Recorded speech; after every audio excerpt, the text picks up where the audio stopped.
Hello, I'm Tim Smith with Gettysburg History, and welcome to an episode of Monuments Monday. It's a little blustery out today, a little windy. We decided that we would talk a little bit on this Monuments Monday episode about the monument to Abner Doubleday. And it's one of the bronze standing statues on the battlefield that honors an individual. You know, there are about 30 of these types of statues around the battlefield in the town, depending on how you count. And you might ask yourself, what do you mean, depending upon how you count? For instance, in town, there's a standing statue of Abraham Lincoln at the public library that's relatively new. In Evergreen Cemetery, there's a standing statue, a bronze statue to Elizabeth Thorne. And of course, you know, there are 8 standing statues of various figures, including Governor Andrew Curtin on the Pennsylvania Memorial. So the first thing we want to talk about with Abner Doubleday is, of course, the myth, the elephant in the room. And of course, it is a myth that Abner Doubleday created or invented the game of baseball. And, you know, it's a very popular myth, and it's one of those myths that was started by people who claim to be in the know. And I'll try to make it really simple. Basically, around the turn of the century, there was a debate as to whether the game of baseball was invented in the United States or if it was just copied off of an English game, rounders. And an American reporter who was born in England wrote an article about how it's clearly based on an English game. And Americans took issue with that. In 1905, a commission was formed by the president of the National League, and they wanted to prove that it was an American game and had absolutely nothing to do with the British. And so in 1908, they released documentation that Abner Doubleday invented the game of baseball in 1839. Abner Doubleday never said he invented the game of baseball. He never made any such claims, and clearly this was not true. But it's one of the more popular stories you hear. And on the battlefield, an early auto tour tapes of the battlefield, you often hear this story. I think it used to be told on the tour tape on the bus tour of the battlefield, and also it's in some of the early tour books. As a matter of fact, in the Wolf Family tour book, a simplified tour of the battlefield, they say, "The gentleman ahead of us on the pedestal is General Abner Doubleday.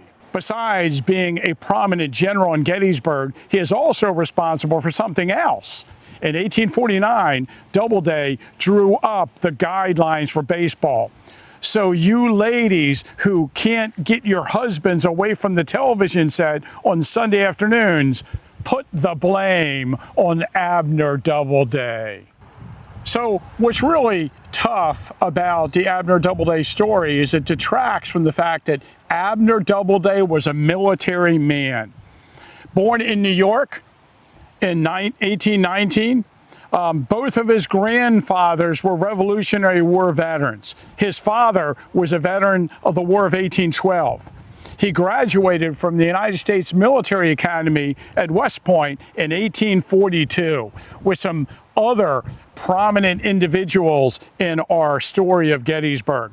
In his same class was General James Longstreet, Daniel Harvey Hill, and Lafayette McLaws on the Confederate side. And on the northern side was General George Sykes, John Newton, who was second in that class, and another member of the 6th Corps at Gettysburg was first in that particular class, Henry Eustis. And my favorite non-Gettysburg Civil War general, Napoleon Jackson Tecumseh Dana, who was prominent, of course, in the Battle of Antietam. Now, Abner Doubleday was a Mexican War veteran. He fought in the Seminole War. He was stationed at various forts in his military career. You might know in 1858, he was stationed at Fort Moultrie. And at the Battle of Fort Sumter, at the outbreak of the war, he was second in command to Robert Anderson. And it is said that he fired the first return shot of the American Civil War. During the Civil War, he rose through the ranks, and he performed very well in military command. He took command of this field when General John Fulton Reynolds was killed on July 1st. And of course, that's why his statue is here along Reynolds Avenue. I think he did a great job in the battle. Of course, he and General George Gordon Meade did not get along. And when Meade learned that Reynolds had been killed, he sent General John Newton, a classmate of Doubleday's, forward to take command of the 1st Army Corps. And Doubleday left the Army and didn't return to field command. For the rest of the war, he pretty much stayed in Washington, D.C. A couple things I'd like to mention about his performance on July 1st. First of all, Edwin Connington does him a disservice in his book, which again is one of my favorite books on the battle, Gettysburg, A Study in Command. But for whatever reason, Edwin Connington does not appreciate Doubleday's role in the battle. And there's a lot of negativity. And if you want to know, Connington favors Howard in the Doubleday-Howard controversy. And I side firmly at Doubleday. He does actually come back to Gettysburg on November 19th and is here during the Gettysburg Address. I think the most important contribution that Doubleday made in the first day of the battle is the fact that he held back to 6th Wisconsin upon his arrival to the field. And instead of sending the 6th Wisconsin in across Willoughby's Run towards Archer's brigade, he was able to detour them and send them to the Chambersburg Pike, where they played a prominent role in the charge against Joseph Davis's brigade at the railroad cut, something that Connington seems reluctant to give him credit for, although clearly it was his decision. And of course, in the afternoon action, it's Doubleday that decides that they'll stand here in the fields west of the town. Reynolds was killed, and he believed that that was part of Reynolds' plan all along. In 1882, Abner Doubleday wrote a book, Chancellorsville and Gettysburg, and it is one of the best books on the battle. The chapter on July 1st is extremely well written, and I recommend it. And you can download his book for free on LibriVox. And we'll put a link in the comments to that download so you can listen to that. Now, a little bit about the monument. It was, according to an article in the newspaper, it was dedicated on September 25th, 1917. Heroic bronze statues to Major General John Cleveland Robinson and Major General Abner Doubleday were unveiled with fitting ceremonies on Gettysburg's historic field Tuesday afternoon in the presence of scores of veterans who fought under them in the Civil War. The Doubleday Monument on Reynolds Avenue was unveiled by Miss Alice Seymour Doubleday, niece of the general, and the orations were delivered by General Henry S. Heidi Cooper of Philadelphia, Secretary Francis M. Hugo of New York, and Colonel Meredith L. Jones of General Doubleday's staff. Now, according to another article, the bronze statue of General Doubleday and General Robinson surmount granite pedestals. The work is that of the Forbes Granite Company of Chambersburg, and apparently it's Vermont granite. Each monument is 21 feet in height and has a weight of 40 tons. The bronze figures are of heroic size, and New York State appropriated $8,000 for each of them.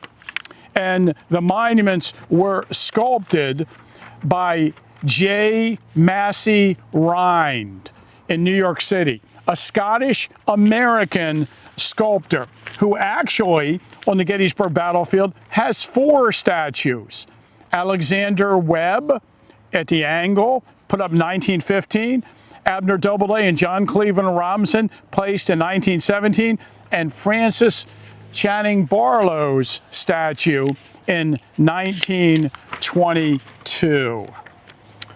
And according to the article, one of the articles about the dedication ceremony, there are no more throwing accounts of the great battle here than that to be found in the official report made by General Doubleday and in his book covering the Gettysburg campaign. And of course, I could not agree more. General Doubleday used language as keenly as he used his sword. His story of the fight and the first day of the battle will be part of the history of Gettysburg as long as language lasts.